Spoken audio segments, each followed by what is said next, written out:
আসসালামু আলাইকুম। আমরা কাজ ক্ষমতা শক্তি অধ্যায়ের কাজের যে মৌলিক সূত্র আছে, যে কোনো কাজ, সেই সূত্রটা হলো বল ইন্টু বলের দিকে সরণ। কাজ সমান সমান ডব্লু সমান সমান বল ইন্টু বলের দিকে সরণ। মানে কোনো বস্তুর উপর আমরা যদি একটা বল প্রয়োগ করি, সেই বল প্রয়োগ করার ফলে যদি বস্তুটা বলের যে দিক ছিল সেই দিকে যদি সরণ ঘটে, তাহলে ওই সরণ এবং বলের পরিমাণ দিয়ে গুণ করলে আমরা ওই বল দ্বারা কৃতকাজ পাবো। এটা হলো কাজের একটা বেসিক সূত্র, সব কিছুর মূল সূত্র এটা। তাই এটাকে আমরা লিখছি এফ ইন্টু এস। এফ হলো বল আর এস হলো সরণ। সরণটা কোন দিকে? অবশ্যই বলের দিকে। ঠিক তার নিচে আর একটা কথা লেখা আছে, এফ এক্স কস থিটা। এই যে এক্স কস থিটা আছে, এইটা দ্বারা বোঝাচ্ছে একটা সরণ। ঠিক আছে, তাহলে এখানে থিটা কেন আসলো সেই জিনিসটা আমরা কয়েকটা উদাহরণ দিই, তাহলে বুঝতে পারবো। যেমন এখানে একটা অঙ্ক আছে, আমি অঙ্কটাকে পড়ি। 10 কেজি ভরের একটি বস্তুকে 20 নিউটন বল প্রয়োগ করা হলে বস্তুটি 5 মিটার সরে গেল, তাহলে কাজের পরিমাণ কত? অ্যাকচুয়ালি এখানে একটু ভুল আছে, এটা হবে বস্তুর উপর প্রয়োগ করা হলো। 10 কেজি ভরের একটি বস্তুর উপর 20 নিউটন বল প্রয়োগ করা হলে বস্তুটি বলের দিকে 5 মিটার সরে গেল। কোন দিকে সরে গেছে এই কথাটা মাথায় রাখতে হবে। কোন দিকে সরে গেছে? বলের দিকে। কতটুকু সরছে? 5 মিটার। তাহলে আমাদের সূত্র ছিল কি? কাজ সমান ছিল কি? বল ইন্টু বলের দিকে সরণ। তাই বলের দিকে সরণ কতটুকু হয়েছে? বলের দিকে সরণ হয়েছে কিন্তু 5। তাহলে এটাকে আমরা লিখি, বল ছিল 20 নিউটন আর বলের দিকে সর ছিল 5 মিটার। তাহলে 5 20 দিয়ে গুণ করলে হয় 100। তাহলে কাজের এসআই একক হলো জুল, তাই এটা হবে জুল। ঠিক আছে, সবসময় কাজের এসআই একক কি? কাজের এসআই একক হবে জুল। ঠিক আছে, এখন আরেকটা উদাহরণ দিচ্ছি। যেমন এখানে একটা অঙ্কটা একটু বড়, আমি জাস্ট আগে পড়ে শোনাচ্ছি যে 20 কেজি ভরের একটি বস্তুকে 15 নিউটন বল দক্ষিণ দিকে প্রযুক্ত হলো। 20 কেজি ভরের একটি বস্তুর উপর 15 নিউটন বল দক্ষিণ দিকে প্রযুক্ত হলো, কিন্তু বস্তুটি দক্ষিণ দিকের সাথে 60 ডিগ্রি কোণ করে দক্ষিণ পূর্ব দিকে 30 মিটার সরে গেল। ঠিক আছে, বস্তুটি ওই যে বল প্রয়োগ করলাম 15 নিউটন, এই বল প্রয়োগ করলে বস্তুটা দক্ষিণ দিকে না সরে দক্ষিণ দিকের সাথে 60 ডিগ্রি কোণ করে দক্ষিণ পূর্ব দিকে সরে গেছে। আমি এটা দিয়ে একটা চিত্র আঁকি। সবসময় চিত্র আঁকলে অঙ্কগুলো সোজা হবে। আমরা যখন খাতায় ম্যাপ আঁকবো তখন ডান দিকে ধরবো পূর্ব এবং নিচে ধরবো সবসময় দক্ষিণ, যেটা হলো একটা ম্যাপের মৌলিক বৈশিষ্ট্য। ঠিক আছে, ডান দিকে হবে পূর্ব, নিচের দিকে হবে দক্ষিণ, তো অটোমেটিক উপরে হবে উত্তর, এদিকে হবে পশ্চিম। এখন বলছে যে বল প্রয়োগ করছে কোন দিকে? এই দক্ষিণ দিকে।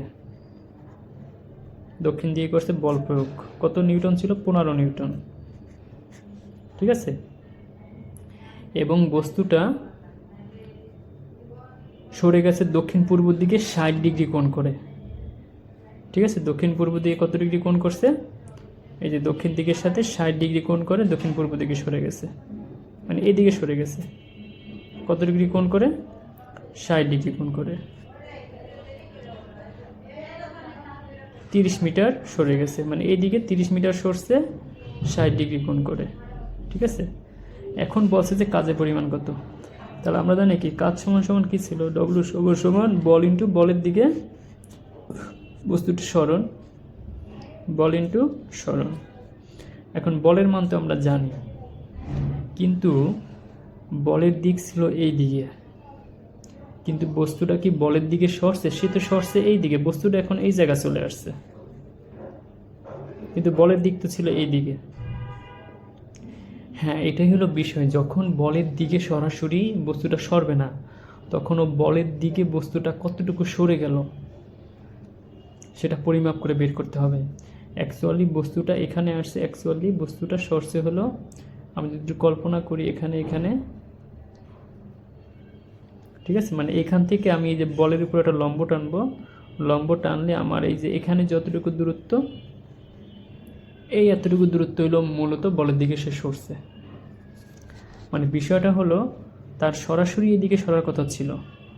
আমরা আমরা আগের অঙ্কটা যে করছিলাম যে সরাসরি সে এদিকে সরছে, বল ছিল যে এদিকে, এফ এর মানও ছিল সেম দিকে, ঠিক আছে। কিন্তু এখানে কি একটা অ্যাঙ্গেল করে অন্য দিকে সরে গেছে, তা অন্য দিক সরে গেলে ওই বিন্দু থেকে আমরা বলের উপর একটা লম্ব টানবো, লম্ব টানলে আমাদের প্রথম থেকে যতটুকু অংশ থাকলো ওইটি মূলত তার সরণ, বলের দিকে সরণ, ঠিক আছে। তাহলে এটাকে আমরা লিখতে পারি হলো বল ইন্টু বলের দিকে সরণ এস।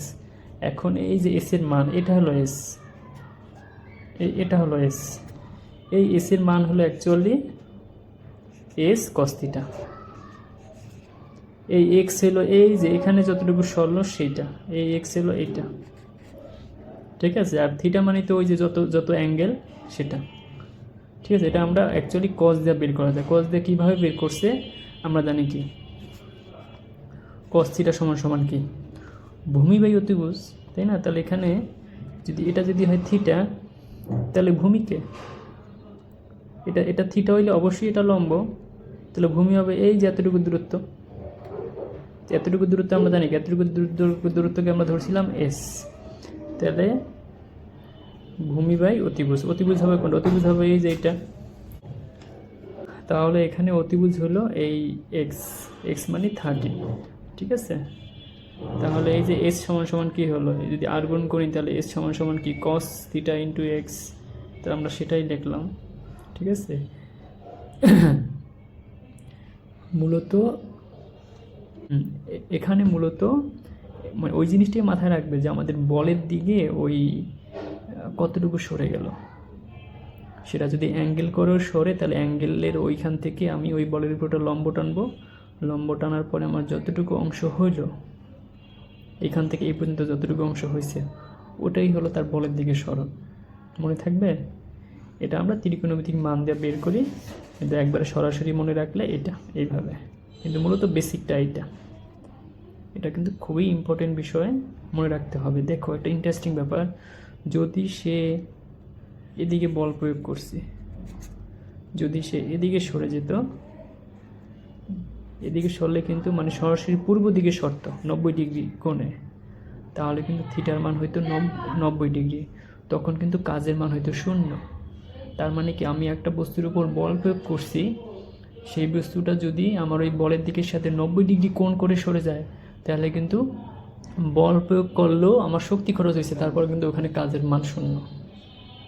আমার ফিজিক্যাল শক্তি খরচ হইলেও ওখানে বৈজ্ঞানিকভাবে কাজের মান হয়ে যাবে 0, ঠিক আছে। এই বিষয়টা কিন্তু বুঝতে হবে।